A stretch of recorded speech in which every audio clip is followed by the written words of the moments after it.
Gen Dornying. Hello Agnes, and welcome. Lovely to have you on the Modern Buddhism podcast. it's wonderful to be back. Today we are going to be exploring the topic on the meaning of life, which is a big one. It is a big one, isn't it? Yeah. If we do naturally have worries about our future, right now is like I have all of those opportunities, but there is a level of anxiety that is coming in with the openness of I could do whatever I want. What do I want? What's the best choice? So my question to you is how do we even start to navigate that so that we can make choices that will be perhaps beneficial for the future? Well, I mean, I think there is a basis in the world for solving this problem. I think there is a basis. I mean, you know, everybody wants to belong, don't they? Like people want to belong to something, and they want to be part of something that's greater than them. You know, like if you go online trying to find meaning and trying to find a sense of purpose, just like the news issue where you find the world's problems being mixed with entertainment, once you go online trying to find meaning and purpose, there's so much good stuff out there. Don't get me wrong. I mean, I'm quite new to Instagram, but I've embarked on my own Instagram journey. But there really is some good stuff. Like there are people out there saying really good things. And then you see a cat on a skateboard. And so what's happening is that the hunger for belonging, for being part of something bigger than what they, or bigger than themselves, and wanting to contribute, like wanting to be useful in the world, it's being mixed with these short sound bites of entertainment. We are hungry to Yes. belong. We're Yeah. hungry for some sort of meaning and spiritual direction. We are hungry for it because every time, that's my personal experience, every time I sit down and I get swept into scrolling on social media, Yeah. either TikTok, Instagram, Shorts, YouTube Reels, anything, I'm seeking something, I'm looking for something. And it's Yeah. very interesting what you have said about having some good chunks of meaningful content and then a cat skateboarding, Yeah. because for me it seems like what I'm looking for is something that my heart is longing for.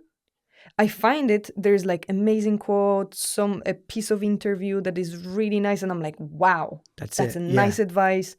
I would love my life to be full of that. And a few scrolls later, I know. I even forgotten what this person have said. I think in terms of a solution, like in terms of like, okay, well, what can we do about it? Because I think what you're saying and what I'm hearing as well when I chat to people, I'm hearing that people don't want to be in that life. Like, it's not like there's any debate over that. Like, we Yeah. all accept that we're going down that rabbit hole, but Yeah. we're all sort of going down, trying to scramble back out of it again. And so, but I think when because I think you've been really open about how it feels and how we end up, what we're actually doing, is I think it's really important that as we begin to change this, and there's some things we can chat about in a minute, but we've got to be really gentle on ourselves. I don't think Yeah. we can be like, you've just wasted 2 hours of your life. Because when I used to do that, it would go worse. Yeah. Because when I started to judge myself and beat myself up, it's like, you shouldn't be doing this. You should be better than this. Gets worse. Oh my goodness, my screen time went higher than before. And I'm like, okay. So I kind of tested it a little bit. I've been beating myself up for a week, and then I could see my screen time. And then I was like, the approach that you're saying, okay, let's try maybe step by step, gentle approach, more acceptance, just understanding, it's just something that I'm doing at the moment. I would like to stop. And the screen time started to go down. Yeah, I think it's important that we don't relate to ourselves as our own servant. Like, you will now do this and you will not do that. I think like it makes a lot more sense to, in a way, negotiate. Like as you did, once you started to look at the results of being hard, you're like, okay, well, that doesn't work. But we got to make a plan with ourselves that is creating a life that we want to live.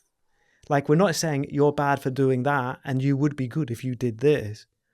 We're trying to make a plan for a life worth living. You know, like if you were going to help someone that you loved plan the next few days and you loved them, you'd be really gentle with them. Wouldn't you say, okay, well, thanks for asking me to help. You know, like, right, what is it that you want to, what is the vision that you have for yourself? And then let's work out what we can do tomorrow. You certainly wouldn't say, right, you idiot, don't tell me that you've been on Instagram again for 2 hours. Like, you ain't getting those 2 hours back. You would lose friendship with these people so quick because the judgment doesn't help. So what do we say? Like, we say you should be your own friend, be your own guide, be your own teacher.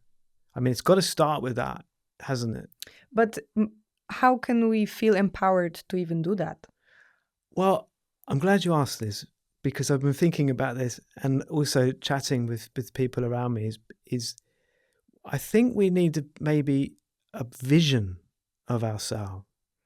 You know, like we already talked about how there's already a basis there. We see like the fans of Taylor Swift, Harry Styles, we see how they want to be part of something. We see how they want to be kind to each other. I think someone was telling me that the whole thing about I think Harry Styles he talks about kindness, and so his fans, they practice kindness. And so I think first we need a vision of ourselves, and that vision of ourselves is maybe got to be free from what others are expecting of us, what we think we're supposed to be in terms of followers or position or possessions or relationships. I think we should maybe, and you can tell me what you think about this, but maybe we put all of that to one side, right? And of course, as I said right at the beginning, for me, I'm looking at Buddha Shakyamuni thinking, that's who I want to be, right? But for the vast majority of people listening, maybe there's just something they want to be in life, like maybe less anxious, maybe more loving, maybe more at peace in difficult situations, maybe happy all the time, like this. And I don't think it's something that should be rushed. It's something that and again, you can't force it. We can't be hard on ourselves. We can sit with a cup of tea or a drink and relax and think, what sort of person do I want to be in this world? So would you then say that seeking for purpose and meaning would be more of an internal job? Because you are saying about having a vision of being a person, what sort of person I would like to be in this world. So we cannot find purpose on meaning in external things like relationships or status or money. Would you say that each one of us have to take time? Because you've mentioned that we're supposed to maybe give it time, take it slow. Yeah. Establish some time within our lives, quality time with ourselves, where we are looking at whom do I want to be and establish this so that then we can move on in our life? Yes. Yeah, we need something to get us out of bed. And it can't be TikTok. It can't be social media. It can't be what people expect of us. It can't be what people think of us. There's got to be something deep within us, like you say, within our own heart, within us, that I want to be in this world. And I think that is what gets us out of bed in the morning. And then we can start learning about purpose. What am I going to do each day towards this? Yeah. And how about contribution? Because I do feel we want to contribute back to our community, back to our families. Do you think that could fit in with our internal exploration too? I think it's essential part of it, because, you know, like if we're talking, I think, and I maybe have a different idea, but one of the nicest contributions we can make is love, isn't it? There was an animal rights activist in Australia. I can't remember her name. Is Linda something. I can't remember her name. But she once gave a conference, and in the conference she said, if we want to change, if we want to make some big changes, we need to start caring for and loving the people that we're talking to, because only then will we have more power in our influence. Because, you know, like if somebody is caring for you and trying to show you a good direction to go in, you're more likely to want to go in that direction than if you're being told off. Somebody trying to influence you with anger. That never works. I've never seen a situation in my life where anger had a positive influence over the other person. Yeah. Well, it's because it scares people. It pushes people away. You lose support. So anyway, I guess maybe we've gone slightly off track, but I guess if we want to make the world a better place, like we start with the people closest to us, and our first contribution maybe is to love them. And so I feel like this is how we start healing our world, and this is how we perhaps include our contribution to our path. Yeah. So would you then say that when we are thinking about meaning and purpose in our life, so what we established already as an advice from a Buddhist monk, it would be good to spend some time for yourself where you have a quality time where you can explore. Yeah. Putting aside the expectations of others, what you expect of yourself too, being your own friend, being your own protector, trying to be your own guide within the exploration of your life. But also, I feel like what you have been saying is to put some core values and qualities that are universal and are not going to waver with the change of external circumstances, like love. You've been saying about that. Connection. We've touched on contribution too. Well, I mean, I think that the very first thing, the thing that we need to do in that exploration is create the vision of the goal that we want. Like, and you know, that's why I keep saying, well, for me, it's to become Buddha, like to become a Buddha. But that's not going to be everybody's goal. But within that sort of path to some degree of awakening or peace, everyone needs to think about what it is, what kind of person they want to be. Like if it's to be loving, if it's to be patient, if it's to be at peace, if it's to be free from anxiety, that's the first thing. And then that vision is what gets you out of bed, right? And then you need to make a plan. You need to make a plan for it. Like maybe tonight, like maybe for the people watching, maybe they can have their internal exploration and they might decide, I just want to be less anxious. And then they can think, right, so tomorrow, what will I do that will take me in a direction of being less anxious? And you've got to plan that, I think, as though you're, like I said earlier, like as if you're sitting with someone that you love and you're helping them to plan some step towards that goal. So you say you love them, you sit with them and you say, so what was it that you want from your life? Who do you want to be again? And they might say, I just want to be a bit less anxious. And you say, okay, so what do you think you could do tomorrow to be less anxious in the longer run? Rome wasn't built in a day. We're not saying you're going to solve all your emotional problems tomorrow, but could you maybe do 5 minutes meditation on the breath? And you think, yeah, I can do that. Okay, that's the plan for tomorrow. And then, you know, the great Tibetan master, Geshe Chekaway, he always said there's 2 activities, one at the beginning, one at the end.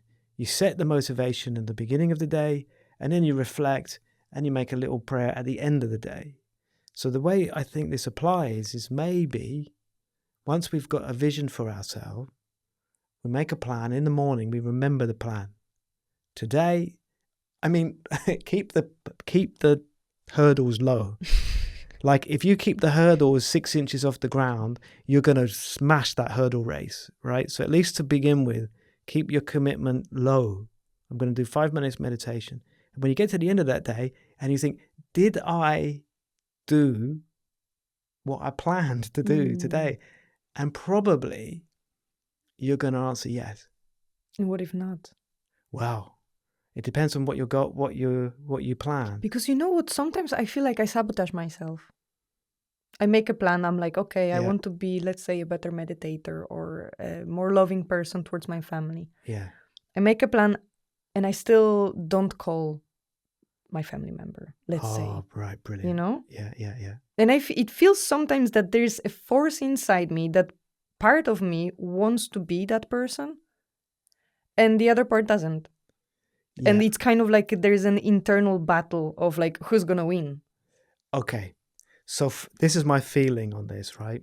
And maybe we can work this out a bit together. But this is my feeling is when we do that, right?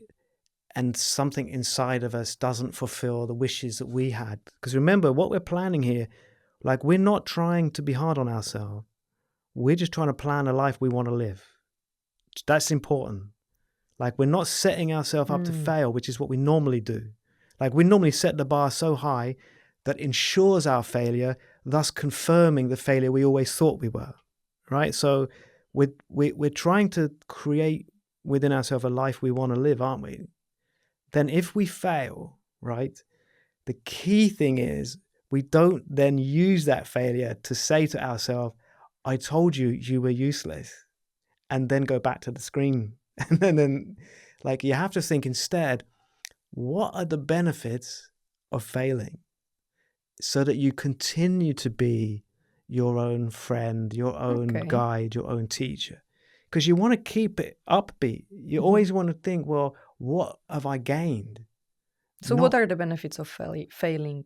Well, like on this day when I set myself up, let's say very small, simple promise I made to myself to live the better life that I want to have. Yep. And I didn't do it. How can I reframe my relationship with that failure so that it's actually a fuel for me to continue rather than get discouraged? Do you know what the best thing is? Like the very best thing is it makes us humble. Yeah. It makes us humble. It makes us think, I'm not perfect. I try and I fail. And sometimes it's in that failure that we can then connect with other people. And it's beautiful. Like if we can think, right, you know what, I tried and I failed. I'm not as good as I thought I was, without being hard on ourselves, right? That's a tough one for ego sometimes. Well, it is, but ego. What do you mean I'm not that good? But it's all a trick anyway, isn't it? Yeah. Because it's the ego that got us into this mess in the first place. Yes. Like if anything, you want to feel that humility is a victory over the ego, because that is what's standing between us and our vision of ourselves. So like when we fail, we can maybe say that's a victory over my self-absorbed mind. Right? I like that. Yeah. And then inside that space of like being more humbled, we can be more gentle. Humble people are gentle people, attentive, considerate, quiet. And I think if we can do it, I'm not saying it's always going to be easy. And I actually think you need to expect there to be failures. And I think that we need to expect there to be challenges. But it shouldn't stop us making this plan, because it's a worthwhile plan. Yeah. Especially if it's our plan, as you have said. Yeah. If we put aside the expectations of others or pressures of society, pressures that we put on ourselves, perhaps if our heart is more aligned with that vision, maybe that's why we need to take it slow. Firstly, we need to take it slow to build it and establish it, so that if it's fully aligned, we are less likely to give up when failure happens. Well, failure just becomes part of it. Yeah. Like if we've taken it easy, we've thought carefully, we've understood the benefits of failure, it becomes part of our journey to being who we want to be in this world, not an obstacle to that journey. It seems quite exciting. Like doing your task list should not be why we get out of bed. We should get out of bed because we have a vision for who, like I've mentioned, we should get out of bed because we have a vision for who we want to be in this world. What we then do as that person will come naturally. Because as long as we have direction, we've got a meaningful objective, we've got purpose because we're planning each day how we're going to get there, then we will do our uni work or our work projects or our family responsibilities or whatever it is, but we'll do it as part of our journey, not the things we're trying to get out of the way so that we can just slump into a chair and find some relief in TikTok or Instagram. Yeah. Yeah. And is there any other benefits of failure? Because I think we've touched on one of them. I think they're related to humility, but I think it makes us gentle and considerate. I think I mentioned those, but it's only in, I mean, the author of the books that we use, Geshe Kelsang Gyatso, he says, we are as likely to develop the qualities that count through our failures as through our successes. So by this, he's saying, like, if you want to be compassionate, if you want to be loving, if you want to be humble, it's probably when you fail that you're more likely to develop those qualities than when you're doing really well. Like if you're like the bee's knees, like if you're like the best, you're the best meditator, or you're the best this, or you're the best that, it's very easy without even seeing for some arrogance to come. And to the degree that we have arrogance is the degree to which we're losing our ability to empathize with others. And when we fail, do you think we are also becoming more authentic? Yeah, I would say so. Yeah, I think that makes, because when you fail, it's raw and honest, isn't it?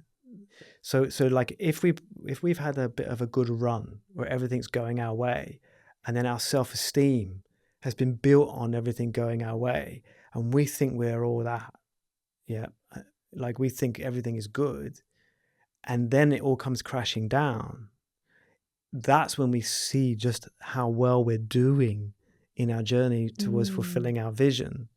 So it just goes back to what we said earlier, about, okay, well, this is helpful for me because now I've managed to, this is a victory over my ego. I have a very clear idea of how much I still need to do and what I need to learn. And I can now empathize with others more because my mind is a bit more lower. Tomorrow, this is what I'm going to do. Tomorrow, I'm going to like this, so that we are redirecting the energy that we would normally turn on ourselves, thinking you're useless.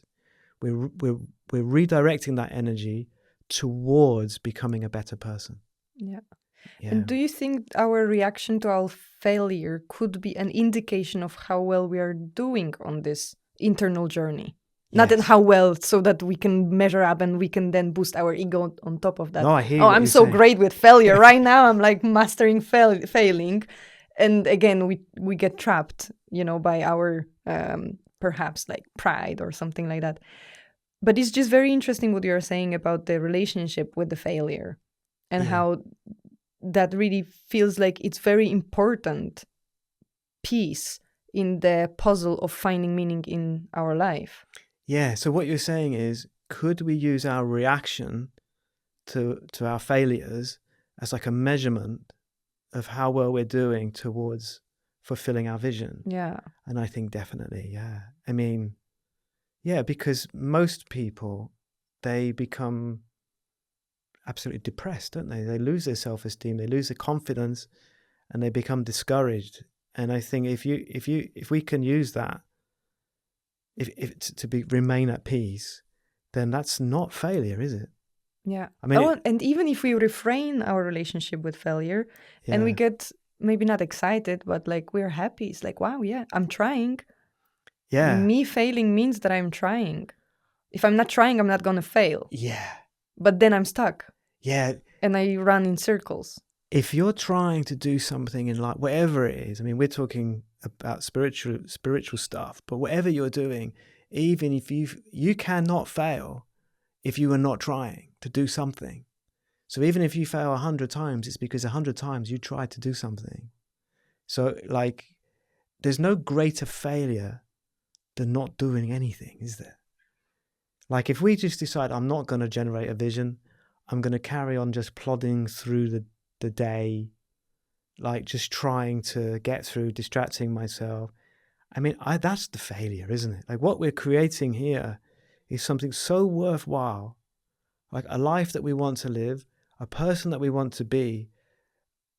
If we fail because we're doing that, there's no problem with that, because we failed for some noble reason. That's not only, it's not only teaching us, this is what you're saying about reframing it, but also it's going to launch us into tomorrow. Yeah.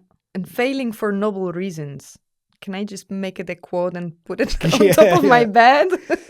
I mean, because if what you're saying right now, failing for noble reasons, you made a decision in your life. This is who I want to become. This is the person that I want to become. You choose a set of principles, core values to build yourself, not yourself, but to build an ideal or an image of a person that you want to become, so that you can contribute back, so that you can have a fulfilling life. That's your noble path. You set yourself up on improving and improving and improving and improving day by day, gently, slowly, over time, discovering yourself as you go along. Triggers might show you some things, and your failure is towards a noble direction. You know what? Actually, like in my life, okay, there's been, of course, I've experienced huge challenges, right? I've experienced much sorrow and sadness in my life. And some of those times when I've experienced those things, and they've been my own failures as well, my own spiritual failures, my own worldly failures, and I've had to experience the pain of those things, right? And I've had the option of doing something different at that time, like following my desire. I could very easily, okay, I'm going to go and do this now. But for me, that would be the real failure. If I like abandoned the vision that I'd created for myself, I'm in a situation, it's not what I want. I don't like the way I feel. I don't like the emotional feelings that are coming up. I could just walk away from all this. I could go and set up a life over there. And of course, that's crossed my mind, in my own journey. But then when all is said and done, if I abandon my own vision for myself, that's the greatest failure, isn't it? Like, it's much better to think, okay, it's not going as well as I planned at the moment. What can I learn? Or can I endure this pain? Can I accept this pain? Can I grow from this pain? Can I become a better person? Or am I going to walk away? And I think when we go through sorrow or we go through pain and we get the option to walk away, I can tell you it's a very attractive option. But somewhere in your heart that this pain could be medicine. Like what you're going through now, depending on how you respond to it, it could be the making of you. But you need to be a bit brave at those times, that's when you need some courage. But my point is what feels like failure may not be failure, because you're talking about reframing it. But the point is good things could be coming from what you're experiencing. Don't run away. Like, don't abandon. Once you've got this vision, even if you've got to take a couple of days off, don't lose your vision. Don't give up on yourself. Don't give up on yourself. Yeah, if you give up on yourself, then that's when you've lost it, really. So we've got to learn to be gentle with ourselves, but don't give up on yourself. That's the most unkind thing we can do to ourselves. Yeah. Is there anything that you found within your journey as a monk that you had to unlearn about yourself in order to connect more with the meaning in your life? I'm still doing that now. I'm still doing that now. I think that I could be wrong, but my feeling is that spiritual development seems to be, in the beginning, I used to think it was about doing something all the time. And I used to a little bit push myself, right? You need to get up in the morning, do this. You need to, if you want to be, if you value if you want to do something of value, it needs to be what other people perceive to be of value. Like living your life to what other people see. Like, look at me, I'm doing virtuous, I'm doing good things. Like, I'm being kind here. I'm doing this good work here. I'm now meditating like this. And then that becomes more subtle. But there's still this little voice in your mind that's saying, you should be doing this. You should be doing it. You've got to do this now. Now you've got to do this. And then gradually, and I'm still learning this because I think it gets more and more subtle, but gradually over the years, I think what we realize is that we need to be removing things, not doing things. We need to be removing obstacles, removing like layers and veils between us and our own sort of intrinsically good nature. You know, like instead of always trying to go through the motions of what we think a good person does, we have to start becoming much more comfortable with the person we are, because we're beginning to learn how to change the way we think, particularly about ourselves. Yeah, because in the end, like, we have to be very alone if we're going to be very strong. And I don't mean never have a relationship. Of course, I'm a monk, but that's the path I've chosen. But, you know, eventually we need to really, really deeply like the person we are, so that we can just be completely alone, if it ever came to that, and be completely happy in that situation. And going back to contribution, I think if we can do that, then we really bring something to this world that this world needs. Now more than ever, I feel like the world needs love. Brilliant.